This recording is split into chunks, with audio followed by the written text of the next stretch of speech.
Question is really, what do we have to lose if we don't preserve our cultural heritage?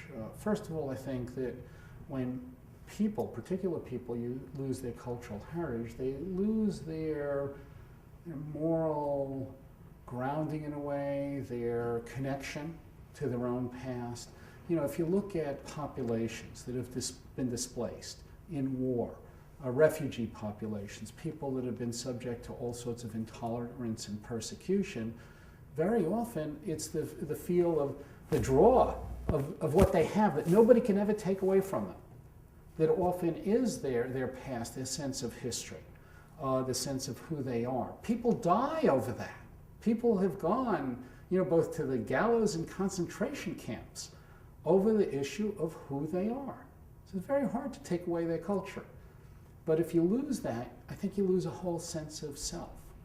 And that could be a sense of self psychologically, but it can also be a sense of who we are, or who someone is as a nation, who people are as communities. And that has tremendous, tremendous psychological advantages. I think there's also political, economic consequences of people losing their culture. You know, culture is a resource.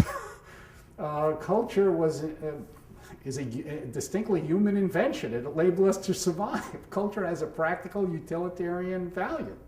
And so when you look around the world today, you look at the vast cultural economy.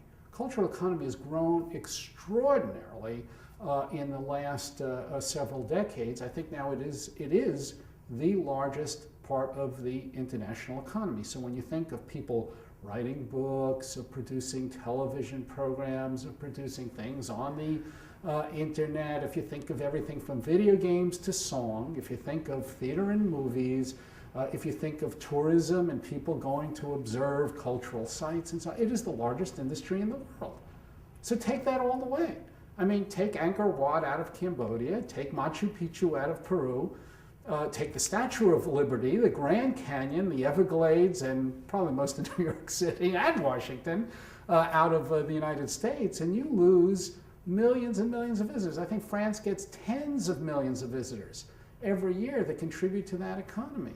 So if you take culture and you lose that, and let's wipe it all away and don't have it, I think not only do you have a loss of meaning, individual and national, but you have vast swaths of the economy just totally gone.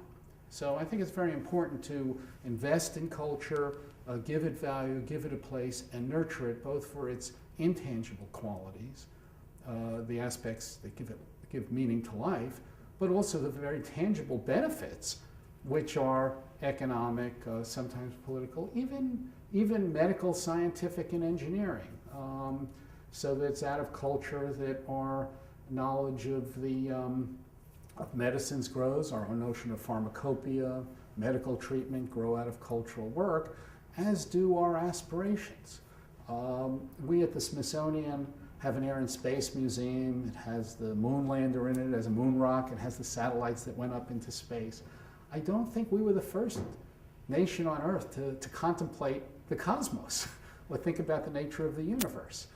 That stirring in us to explore outer space is very deeply held. It goes back to the roots of human beings when people were coming out of the savannah in Africa and looking up at the stars and trying to figure out the significance of all that up there for us down here. That's culture. So it's those musings that propel us on to greater heights, and will continue to do it. So I think if we lose that cultural heritage, we lose meaning, we lose economy, we also lose our imagination.